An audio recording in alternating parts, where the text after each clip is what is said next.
Ayan po mga kabida, isang magandang oras po sa lahat at welcome po sa aking channel. Eto po, may balak po ang Makabayan Block mga kabida, no, na magsampa po ng impeachment complaint against President Bongbong Marcos mga kabida dyan po sa House of Representatives.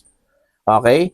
Meron po silang tatlong grounds na kanilang inilatag po dito, ano, mga kabida. Unang-una po, ito hong alleged systemic plunder, ano, dito ho sa budget po natin. Pangalawa po mga kabida, ito hong unprogrammed funds na ginagamit daw dyan ho sa flood control projects. Alright? At yung pangatlo po, yung alleged kickback po ng Malacanang, mga kabida, dyan ho sa flood control projects po, ano?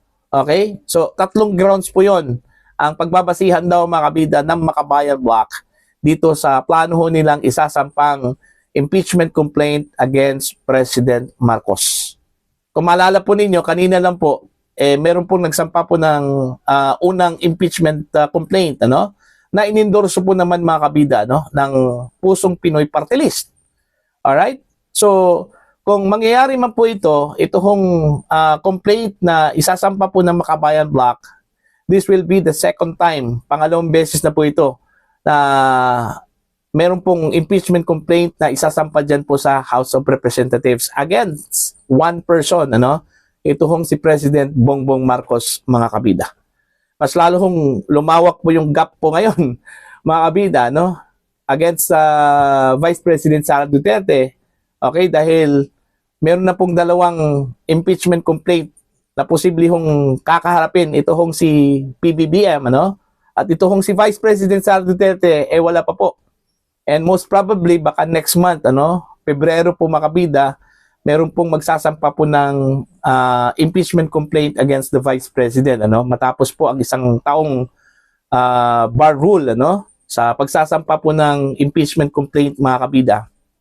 Matapos ibinasura po ng Korte Suprema, no, yung unang impeachment complaint against the Vice President dahil ho diniklara po itong unconstitutional po, ano, mga kabida. Okay?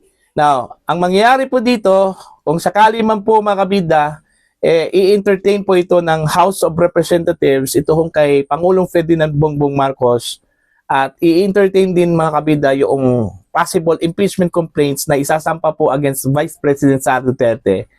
Ang mangyayari po dito mga kabida, paligsahan po ito ng mga impeachment complaints against the top two officials, ano, ng ating bansa. Dalawang pinakamataas po, ano, na opisyal po ng Pilipinas, mga kabida. Ang presidente at saka ang vice-presidente po. Okay? Pero ang tanong po ngayon, eto, uusad kaya, ano, ito hong impeachment complaint against President Marcos, mga kabida.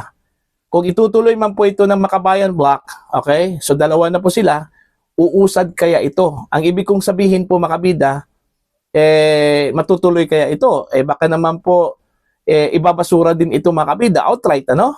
Okay? At saka pangalawa po, mga kabida, kung hindi man po ito uusad, ano?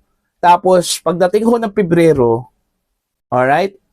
Pag meron pong magsampa po ng impeachment complaint against Vice President Sara Duterte at ito po ay tatanggapin po mga kabida at uusad po ito, malinaw po na hindi na po accountability po yung hinahanap po nila, no, dito.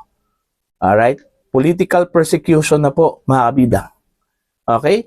Kasi po, unfair naman po kung ibabasura po nila itong kay PBBM and then kay Vice President Sara Duterte, itutuloy po nila, no? Kasi kung pagbabatayan po natin yung grounds, mga kabida, sa dalawa, itong si VP Sara at saka si President Marcos, mas malinaw po ang grounds for impeachment dito ho kay President Marcos kaysa dito ho kay Vice President Sara Duterte, ano? Bakit? Unang-una po, kay Vice President Sara Duterte, yung ground po nila doon mga kabida is about doon ho sa misuse of confidential funds lang po, ano, mga kabida. Pero dito ho kay Pangulong Marcos, marami po Unang-una po, betrayal of public trust. Possibly, yung allegation po, mga kabida, no, ni Senator Amy Marcos po sa kanya. Yung paggamit daw niya ng illegal na droga, no, mga kabida. Pangalawa po, yung culpable violation of the Constitution. Alright? Yung paglipat po ng pondo ng PhilHealth na umabot po ng 60 billion pesos papuntang National Treasury, ano? alam naman po natin na idiniklara po yon ng Korte Suprema bilang unconstitutional, ano po, mga kabida. Pero meron pong imprimatur po ang Pangulo po doon. Pinayagan po niya ito, mga kabida, no? Okay?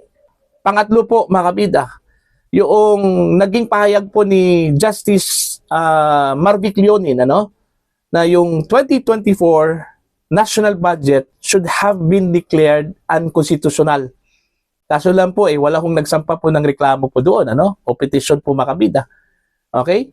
Kaya madami hong grounds na pwede hong gamitin, ano, para ho sa impeachment po ni President Bongbong Marcos po, mga kabida. So, malinaw yung grounds dito kay PBBM kaysa dito ho kay Vice President Sara Duterte. Pero kung ibabasura po nila ito, mga kabida, napakalinaw po yung goal at yung intention po, mga kabida, ng mga mambabatas, ano? Gusto ho nilang i-prosecute ito hong si Vice President Sara Duterte at pakawalan po nila, mga kabida, ito hong si PBBM.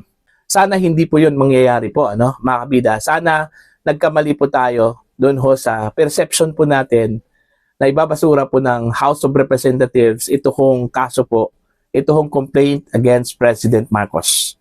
Okay? Dahil meron na pong mga indikasyon, ano, na mas dumami na po yung mga kongresista na adverse na po dito ho kay Pangulong Marcos, mga kabida. Konkretong example po, ito hong Makabayan Block po, mga kabida, no? At hindi po natin alam, yung iba, na baka nagbago na po yung kanila pong isip po, ano?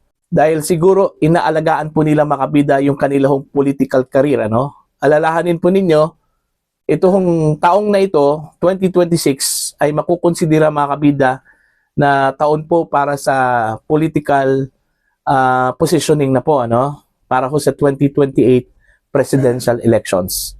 Kung ito hong mga mababatas po natin dyan po sa House, meron pong plano ho, mga kabida, sa 2028 presidential elections or national elections, kailangan mag-isip-isip po sila. Okay?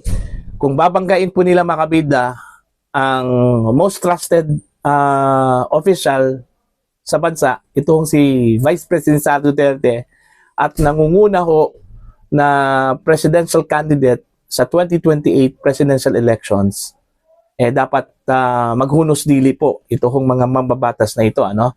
Pero kung kanila hong katapatan po ay sa kasalukuyang administrasyon kay Pangulong Ferdinand Bongbong Marcos, regardless kung ano po yung mangyayari po nila sa 2028 presidential elections sa kanilang political career, wala ho tayong magagawa po doon, ano, mga kabida. So abangan na lang po natin to, ano? Titingnan natin kung itong impeachment complaint ni President Marcos uusad ba ito o hindi, ano? At maging ito hong kay Vice President Sara Duterte, mga kabida. Para ho sa inyong opinion at pananaw, please comment down. Sa mga hindi pa po subscriber sa channel, please subscribe. Just click the subscribe button, click the notification bell, click all para updated po kayo, mga kabida, sa aking mga uploads. Maraming salamat po sa inyo lahat.